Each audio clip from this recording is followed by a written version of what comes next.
मी तर बाळासाहेबांनी काँग्रेसची पंचसूत्री गाडून टाका म्हटलं होतं, ते गाडायचं सोडा त्यांना तुम्ही डोक्यावर घेतलं. हे तुमचं हिंदुत्व आहे, हे तुमचं हिंदुत्व. जेव्हा मुख्यमंत्रीची खुर्ची तुम्हाला पाहिजे होती तेव्हा बाळासाहेबांचे विचार तुम्ही सोडले, बाळासाहेबांचे विचार विसरले. आता बाळासाहेबांचा विचार तुम्हाला यायला लागला. मुख्यमंत्री पदासाठी, खुर्चीसाठी, हे सगळं तुम्ही एका खुर्चीसाठी सगळं घालवलं, तुम्ही सगळं घालवलं. पक्षाचा प्रमुख, पक्षातले लोक संपवण्यासाठी कधी कारस्थान करतो. रामदासबाईंनी त्याची उदाहरणं सांगितली, मी पुन्हा ती सांगणार नाही. ह्याला संपव, त्याला संपव, त्याला संपव. हे पक्षप्रमुख नाहीत, हे कारस्थान करणारे गटप्रमुख आहेत. गटप्रमुख नाही, गटप्रमुख. कारस्थान कधी आपल्या पक्षामध्ये आपल्याच कार्यकर्त्यांना संपवायला किती नावं आहे. रामदासबाईंनी ती नावं घेतलेली आहे. म्हणून ही परिस्थिती झाली. गेला तो कचरा. कधी आत्मपरीक्षण करणार की नाही? हे लोक का जात आहेत, का, कशासाठी? याच्यात कुणाची चूक आहे? हजारो लाखो लोक चुकीचे आणि एक माणूस बरोबर.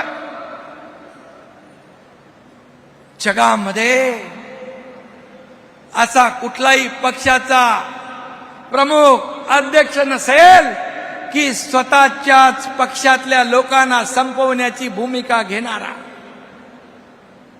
आज आठवा, बाळासाहेब असताना किती मोठे नेते सगळे बसायचे सोबत, ते वैभव आठवा. आता काय परिस्थिती आहे, काय परिस्थिती आहे? याला जबाबदार कोण? आणि म्हणून आता मला तर वाटतं या सर्व निवडणुका, स्थानिक स्वराज्य संस्थांच्या निवडणुका झाल्यानंतर मला वाटत नाही की त्यांची सावली देखील त्यांच्या सोबत राहील की नाही. शिवसैनिक तर सोडा. आणि म्हणून मी आपल्याला सांगतो, आता मुंबई महापालिकेची निवडणूक, स्थानिक स्वराज्य संस्थांच्या निवडणुका येतील. मुंबई महाराष्ट्रापासून तोडणार, मुंबई महाराष्ट्रापासून तोडणार, मराठी माणसाचं नाव घेणार. मराठी माणसाला हद्दपार कोणी केलं? कुणामुळे तो मुंबई बाहेर फेकला गेला? याला जबाबदार कोण? कधी आत्मपरीक्षण केलं?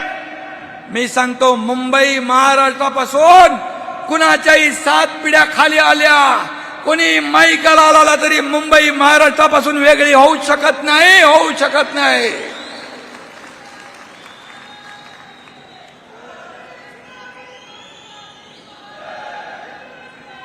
आणि म्हणून मुंबई महाराष्ट्राची, मुंबई मराठी माणसाची, कोणीही आणि मुंबई महाराष्ट्राची, मराठी माणसाचीच राहणार. आणि आता निवडणुकीसाठी तुम्हाला हे प्रेम उतू आलंय. तुमच्या आता जी काय रेकॉर्ड आहे ती घिसीपिटी झालेली आहे. ती आता कोणी ऐकणार नाही, त्याच्यावर कोणी विश्वास ठेवणारही नाही. आणि म्हणून मुंबईकर जो बाहेर गेलाय, त्या मुंबईकराला पुन्हा इकडे आणण्याचं काम शिवसेना केल्याशिवाय राहणार नाही. आणि यासाठी आपण SRAचे रखडलेले प्रकल्प, माडाचे रखडलेले प्रकल्प आपण